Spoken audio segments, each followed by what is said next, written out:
네, 오늘 장에 봐야 될 부분 짚어서 알려드립니다. 체크인스탁이고요. 알파경제 김준규 이사, 퍼스트프라임 리서치 손유로 팀장 두 분 함께합니다. 안녕하세요. 안녕하십니까. 안녕하십니까. 예, 오늘 봐야 될 첫 번째 포인트입니다. 이제 좀 나올 때가 됐죠. 반등, 간밤 미증시도 반등 움직임을 나타내줬으니까 우리도 좀 반등하지 않을까. 어떤 종목이 반등을 이끌어줄 것인가. 기대만큼의 반등이 나올까. 이 반등에 대해서 여러 가지 좀 의문 부호가 붙습니다. 어떻게 보시나요, 김 이사님? 네, 어제 우리 시장이 어떻게 보면 초반에 그런 시도가 이미 있었죠. 뭐 삼성전자나 이런 종목군들이 견조하게 버티고, 뭐 외국인들이 뭐 강하게 뭐 드라이브를 걸진 않았지만, 그래도 초반에 기록했던 낙폭을 빠르게 줄이기 시작하면서 뭐 플러스로 전환돼서 미국 시장보다 좀 먼저 오르는 게 아닐까. 그때 우리가 출발했을 때 미국 나스닥 선물이 뭐 많이 거래되는 시간이 아니니까 큰 의미를 부여할 수는 없다고 하더라도 한 0.6% 정도의 강세를 이미 보이고 있었거든요. 그래서 아마 우리 증시도 좀 그러한 모습을 보이지 않을까라는 뭐 단순한 기대가 있었는데 뭐 그 기대를 뒤집으면서 오히려 장중 낙폭을 지속적으로 좀 확대하는 모습. 근데 그 출발이 좀 어디서 왔냐면 일본 증시가 무너지기 시작하면서 같이 오기 시작했고요. 아시아 증시 중에서 대만 증시의 변동성이 가장 컸고요. 그래서 실제로 그 해리스 부통령이 부각되는 시점에서 트럼프 트레이딩이 일시적으로라도 좀 줄어들 가능성 뭐 이런 부분들을 미국 시장은 반영을 했는데 우리 시장은 그 부분을 반영을 못했고요.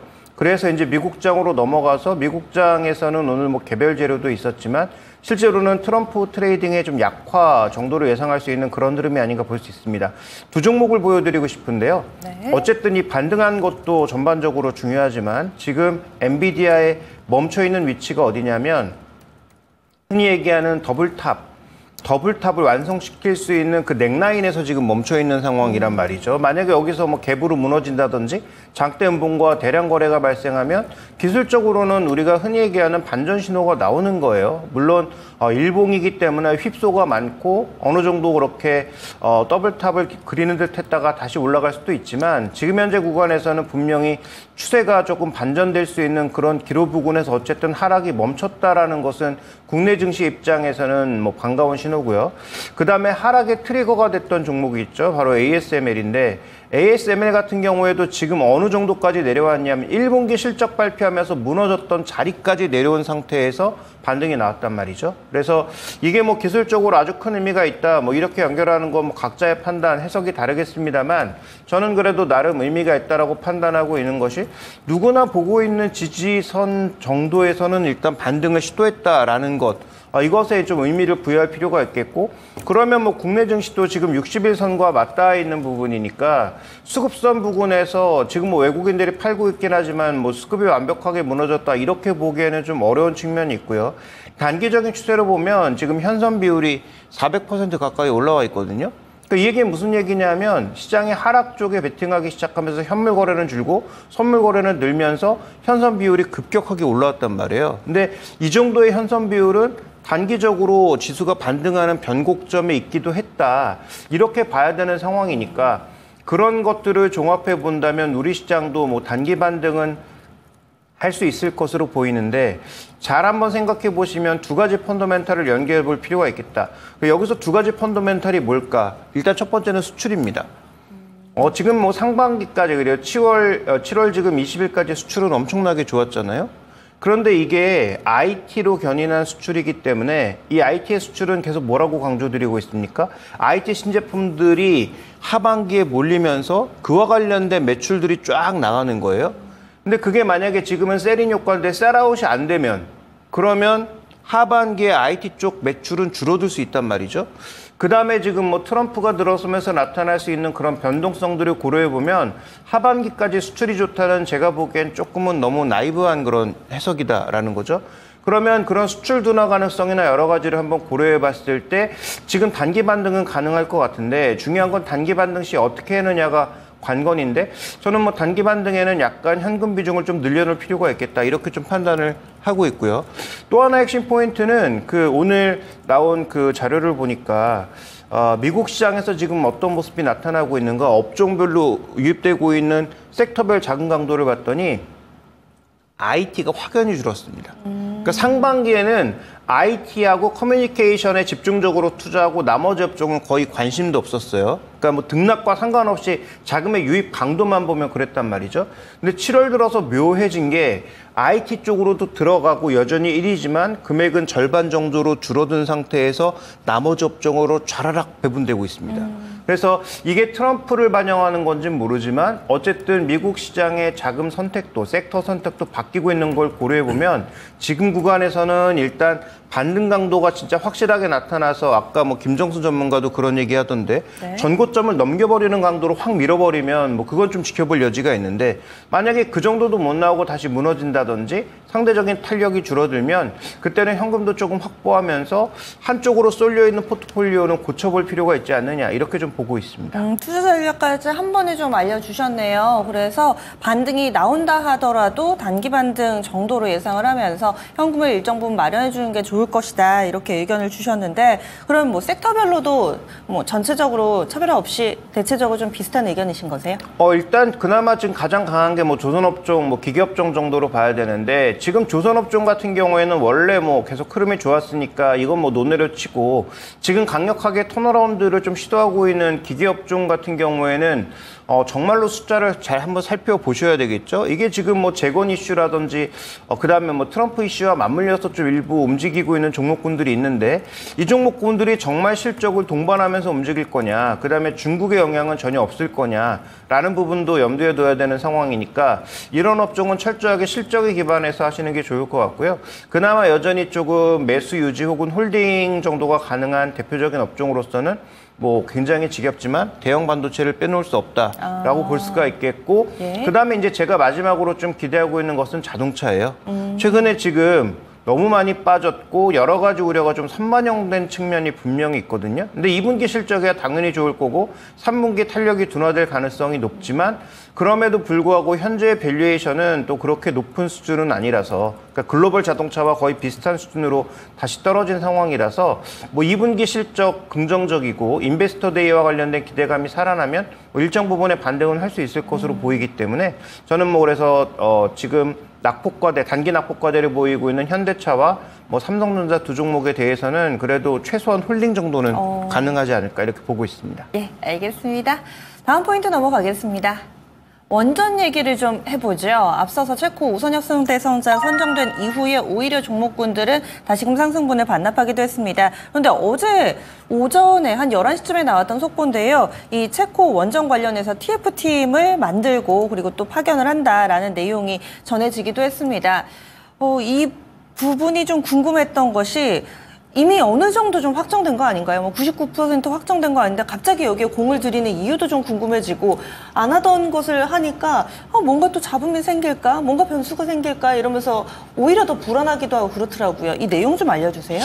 네, 이 체코 원전 우선 협상자 대상에 따라서 그 확률이 제가 생각한 부분이랑 앵커님 생각했던 부분이 좀 달랐나 봅니다. 그래서 저도 이 우선 협상자 대상자 했을 때 거의 99%가 아닌가라고 판단했었는데 정작 그 뉴스 나왔을 때는 한 75% 정도로 보시더라고요. 그래서 그럼 나도 한 75%를 봐야겠다. 왜냐면은 제가 원전 관련 이야기를 할 때 구체적으로 이야기를 안 했지만 이제 주변에 선배님들하고 이야기를 해보면은 이거 원전이 딴 것은 괜찮지만 실질적으로 남는 사업이 아니다. 그래서 성장성이 있는 것도 맞지만 우리가 원전 그 아랍에미리트 바라카 수출한 것도 우리가 15년 만에 수출했다 이런 이야기 하고 있지만 많은 전문가분들께서 이야기를 안 하고 계신 부분이 사실 적자 사업이다라고 이야기를 많이 하시더라고요. 근데 이 원전 사업을 우리가 포기할 수가 없고 신재생 에너지를 의기양양하게 추진했지만 성과가 더욱더 심각하다 보니까 적자가 많이 크다 보니까 원자력을 좀 픽하는 이런 이슈도 있었고 사실 저번 주 수요일 저녁이었죠. 수요일 날 저녁에 우리가 우선 협상 대상자로 선정이 되고 나서 목요일 날 이 원전 관련 종목들의 시세는 저도 굉장히 좀 의심스럽습니다.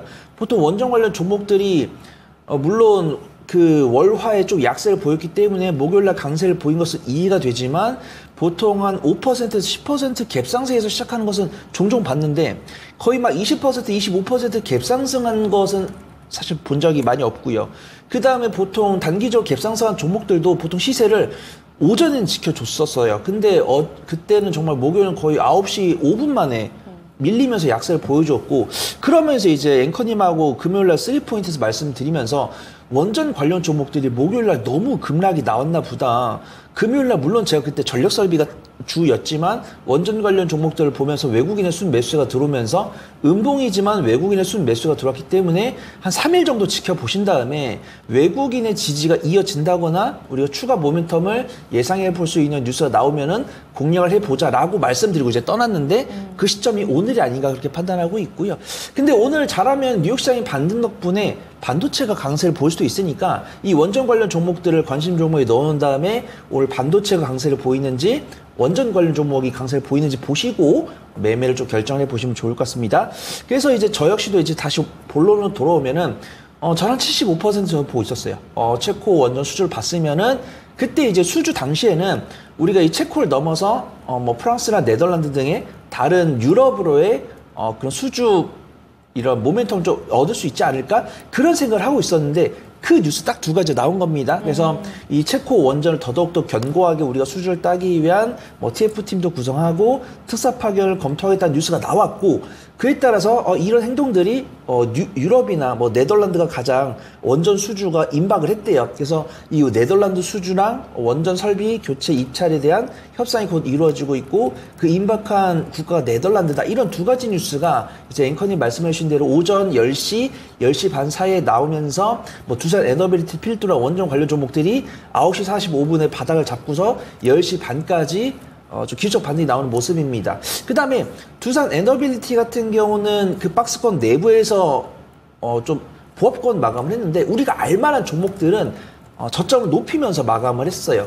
그 다음에 제가 유심히 보고 있는 거는 원전 관련 종목들이 저번 주 금요일에는 외국인의 순매수, 그 다음에 어제 같은 경우, 월요일 같은 경우 외국인과 기관의 순매수가 들어왔는데 원전 관련 종목이라고 해가지고 모든 종목이 다 이렇게 외국인과 기관의 수급이 안 들어왔습니다. 그래서 제가 어제 원전 관련 종목 15개를 다 분석을 해봤는데 한 3개에서 4개 정도만 외국인과 기관의 쌍끌 순매수가 들어왔고 원전 공부를 많이 해보신 분도 아시겠지만 작년 하반기에는 원전 관련 종목들이 대부분 실적이 개선됐는데 네. 올해 상반기에는 개선된 종목이 사실 3, 4개밖에 안 됩니다. 근데 그 3, 4개 입각한 종목들로만 외국인과 기관의 순매수가 들어왔기 때문에 제 그 종목들을 탑픽으로 보시면 좋을 것 같아요. 첫 번째로는 당연히 탑픽을 두산 에너빌리티를 뺄 수가 없을 것 같은데 네. 두산 에너빌리티는 너무 좀 많이 말씀드리고 있었고 매매를 잘하시는 분들께만 권해드립니다. 왜냐면은 이 두산 에너빌리티가 정말 원전 관련해서 탑픽인데 이 두산 로보틱스랑 두산 밥켓 관련 이슈가 있을 것 같아요. 근데 두산 에너빌리티를 탑픽으로 말씀드릴 수 있는 건 우리가 알고 있거든요.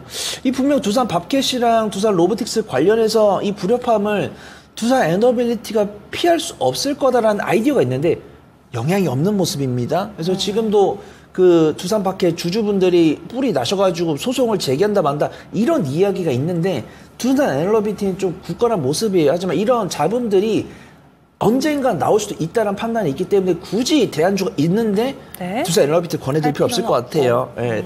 그래서 대안주는 저는 한전기술이랑 우리기술이랑 우진엔텍 이렇게 봅니다. 그렇다면 이 TF 발족을 기점으로 해서 재공략 타임이 온 것인가라는 물음에는 온 것이다라고 보신 거죠. 지금 재공략해도 좋다. 그리고 재공략할 만할 종목을 지금 알려주시는 거죠. 그렇습니다. 이제 제공할 타임이냐 아니냐는 맞다가 답이고요. 근데 이냐라고 제가 너무 확실히 차서 말씀드리면 오전장부터 시초까지 공략을 하실 수가 있어요. 근데 오늘 확인할 거는 반도체가 반격을 할까 말까 그걸 봐야 되니까 반격을 한다 그러면은 관심 종목에 넣어놓고 오늘 오후부터 보시는 게 맞아요. 그래서 일단 제가 한전기술이랑 우리기술, 우진엔텍을 말씀드릴 건데 이 종목들의 공통점이 뭐 우리가 알만한 뭐 BHI나 뭐 일진파워, G2파워 이런 변동성 강한 종목들은 작년 하반기에 실적이 개선이 됐어요. 근데 안타깝게도 올해 상반기에는 그 기조를 유지해주지 못했습니다. 근데 이 종목들은 기조를 유지를 해줬고요. 한전기술은 리포트가 왜 이렇게 안 나오는지 모르겠어요. 근데 전문가분들 사이에서 이야기를 하면은 당연히 이 두산 에너빌리티가 짓고 이제 한국전력이 영업을 했을 때, 운영을 했을 때 당연히 설계는 한전기술이 할 수밖에 없다. 근데 우리도 리포트는 없지만 뉴스를 보면은 한 주씩 다 나옵니다. 한전기술이 네. 무조건 설계를 할 것이다. 이런 부분에 외국인과 기관이 이제 동조한 모습이 있고 우리기술 같은 경우도 리포트는 딱히 없어요. 근데 실적은 잘 나오고 있습니다. 국내 유일의 원전 MMIS MMIS가 이제 원전 계측 제어 시스템인데 국내 신한우 1에서 4호기, 세울 3, 4호기에 공급한 이력이 있기 때문에 이 원전 계측 제어 시스템은 반드시 이제 한국전력이 이제 체코의 원전을 이제 수주했을 때 우리 기술 공급 장비를 납품할 가능성이 있다라고 보고 있고, 우지엔텍의 리포트가 있습니다. 우지는 이제 부품을 만드는 기업이고 우지엔텍은 정비 시스템을 납품을 하는 기업인데, 상상이 증권에서 우지엔텍이 계측 제어 정비 사업을 수주 확대에 따라서 실수혜가 예상이 된다. 네. 지금 유럽뿐만 아니라 우리나라도 이 원전 가동률이 증가를 하고 있는데, 이 원전 가동률이 증가했을 때는 당연히 정비 수요도 증가할 거기 때문에 우지엔텍이 수혜를 입을 수 있다라고 판단해요. 네. 우지엔텍은 어제 오전장 같은 경우는 외국인 순 매수가 찍혀 있었거든요. 근데 어제 이제 정비된 이제 정산된 수급을 봤을 때는 외국인 가격에 순 매도가 나오고 있더라고요. 그래서 저는 우선 한전기술과 우리기술 우선적으로 보시고, 매매를 잘하시는 분들 중에서는 우지엔텍이 외국인과 기관의 수급이 들어온다고 했을 때는 우지엔텍도 좀 매매에 참가해 볼 수 있을 것 같다. 그래서 네. 말씀을 드려보도록 하겠습니다. 그래서 원전주 다시금 재공략 시점이다. 새 종목 알려주시네요. 다음 포인트 넘어가겠습니다. 오늘 두 분 나란히 좀 보시는 쪽이 바로 화장품입니다. 어제 아모레퍼시픽의 퍼포먼스가 상당히 좀 인상적이었죠. 이 우울한 월요일이었음에도 불구하고 아모레퍼시픽 아마 남몰래 주주분들은 웃으셨을 거예요. 거의 뭐 9% 육박하는 급등이었고요. 최근 들어서 외국인들의 러브콜이 이어지고 있는 상황입니다. 이뿐만 아니라 전체적으로 화장품주들 워낙에 실적 시즌 전부터 기대를 모았기 때문에 점차 발표가 임박함에 따라서 더욱더 관심이 고조되고 있습니다. 그렇다면 이 화장품 관련주들 다시금 또 반등을 하는 것인가 짚어보겠습니다. 김 이사님 의견 어떠세요? 네, 뭐 단기적으로 반등할 가능성은 있죠. 수출 실적이 나올 때마다 반등을 시도하고 있는데요. 준비된 그림 보시면 레벨 자체가 달라진 것이 핵심이고요. 뭐 그동안 중국에 의존했다면 중국을 빼고 지금 좋은 수치가 나오고 있다는 거죠. 근데 지금 준비된 그림 보시면 맨 위에 있는 이 검정색 차트가 2024년 실적이라고 봐야 되는데, 레벨 자체가 다릅니다. 그러니까 판매 어떤 금액 자체가 달라졌기 때문에 뭐 이것은 당연히 이제 긍정적 흐름이다라고 봐야 되는데, 중요한 것은 지금 4월 달부터 탄력이 조금씩 줄어드는 모습을 보여주고 있죠. 근데 이게 지금 기초가 줄어들고 있는 거예요. 색조는 오히려 늘고 있습니다. 그래요? 근데 지금 기초는 지금 줄어들고 있는 그런 상황이라서 관련된 종목별로 좀 차이가 있을 수 있다라는 점이 하나의 포인트고요. 자, 그다음 우리가 또 하나 주목해 봐야 될 포인트는 뭐 여러 번 언급드렸지만, 이 화장품이 정말로 좋은 실적을 가져가고 있는 것은 맞으나 아주 높은 경쟁 강도와 아주 높은 마진을 가져가고 있는가? 그렇지 않다라는 거죠. 그러면 지금 우리가 이제 이 트럼프 얘기할 때마다 FTA 체결 국가인데 뭐 관세 어떻게 부과하냐. 되돌려 보시면 2016년 트럼프 일기 때 관세 부과 안 했나요?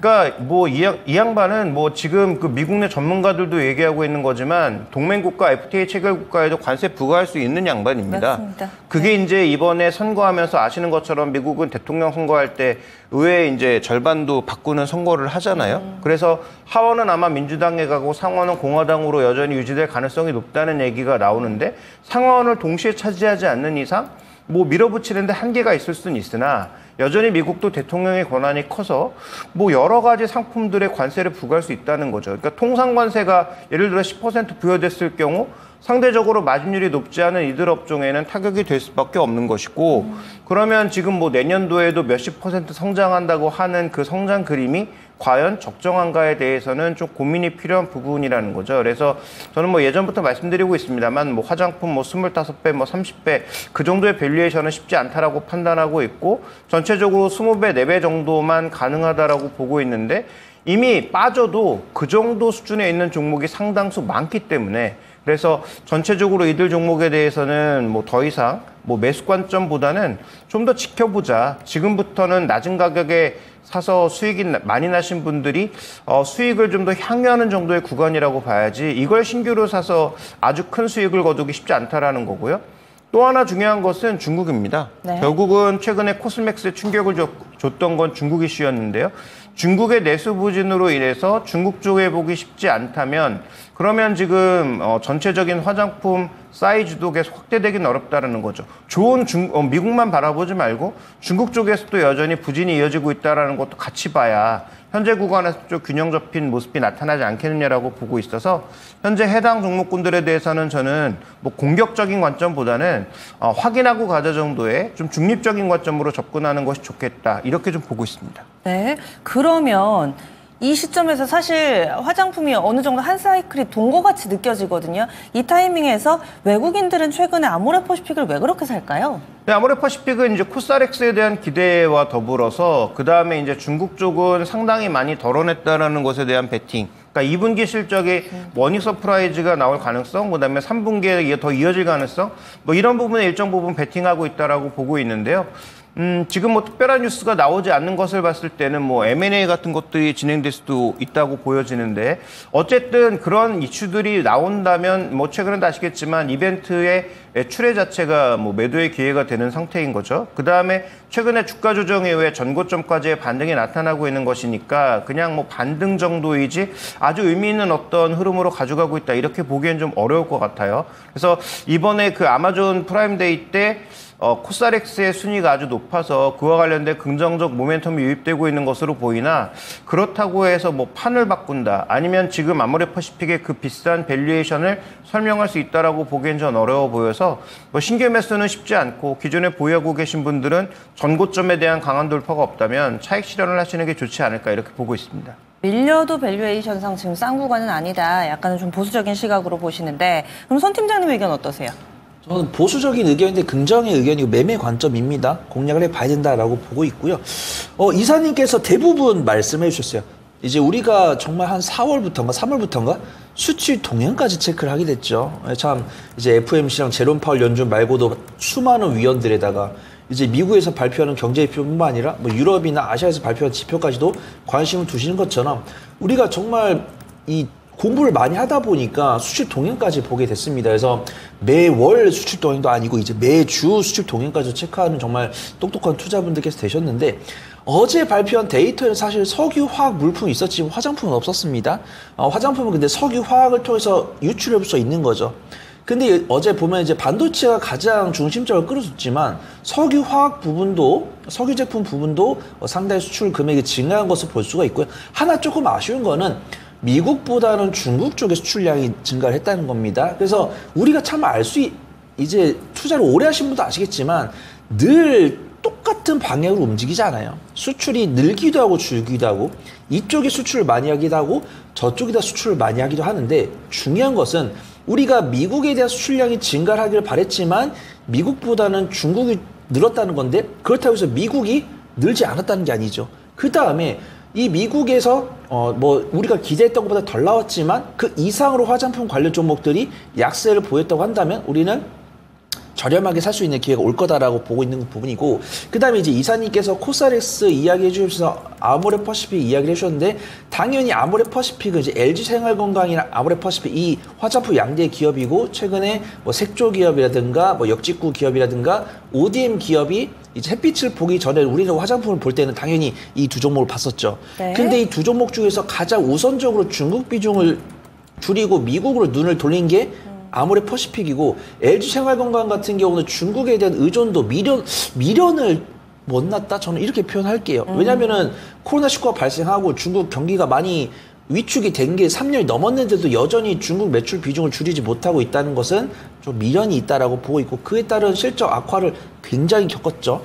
그래서 지금 올해 연간 실적을 보더라도 LG생활건강도 2023년 대비해서는 약 2배 정도 로 이제 회복이 될 거다라고 보고 있는데 아모레퍼시픽은 거의 3배 가까이 회복을 할 것이다라고 보고 있고 그다음에 이제 JP 모건에서 나온 SK하이닉스를 팔고 아모레퍼시픽을 사자라는 이 리포트가 한몫을 한 것 같습니다. 근데 저의 탑픽은 당연히 아모레퍼시픽은 아니고 네. 제가 화장품 개발 기업 하나, 그다음에 색조 화장품 하나, 그다음에 ODM 기업 하나 이렇게 하나씩 갖고 왔습니다. 첫 번째로 화장품 개발 기업은 VT입니다. VT는 너무 유명해요. 화장품 기업들 중에서 2분기 실적 퍼포먼스가 가장 클 기업이다라고 제일 유명한 기업이고 네. 이제 리들샷으로 아실 겁니다. 리들샷이 인터넷 쇼핑몰에서는 3만 원대에 구매가 가능한데 다이소에서는 한 5천 원에 구매가 가능해요. 그래서 거의 그 인터넷 쇼핑몰에서 우리가 주문을 하면 다 받을 수 있지만 네. 이제 다이소에서는 우리가 이제 오픈런을 해야 될 정도로 그렇게 수요가 높다라고 보고 있고 VT 같은 경우는 기간수 매수 꾸준히 나오고 있고 좀 탄력이 붙어버렸습니다. 그래서 거의 조정은 저번 주 나왔는데 이제 저번 주부터 조정을 마치고 우상향하고 있고 지금 매매 잘하시는 분들 위주로 보시면 좋을 것 같고 그 다음에 이제 유통 쪽에서는 IPM, SC 색조 쪽에서는 상대적으로 저평가하면 또 상당히 높다라고 하고 있고 요번에 김태우 회장이 이런 가격대에서도 자사주 매입을 했기 때문에 유심히 지켜보시면 좋을 것 같고요. ODM 기업 중에서 많은 분들께서 잘 모르시는 기업들이 이제 코스메카 코리아랑 잉그루드 랩인데 이 코스메카 코리아의 미국 사업부는 이제 잉그루드 랩이 영위를 하고 있고 선크림이 많이 팔리고 있잖아요. 뷰티 사이언스처럼. 선진 뷰티 사이언스처럼. 그래서 이 선크림 부분에서 서블록 제품에서는 미국에서는 이제 잉그루드 랩이 상당히 제조를 하고 있다 이런 부분들이 있고요. 이 세 종목의 공통점은 실적 퍼포먼스랑 업종 대비 저평가 매력도 조정 거치고 외국인과 계열수 매수가 들어오고 있다. 이 부분들 유심 지켜보시면 좋을 것 같습니다. 예, 알겠습니다. 이렇게 해서 오늘 눈에 띄는 부분들 어떤 부분 봐야 될지 체크인스탁에서 다뤄봤습니다.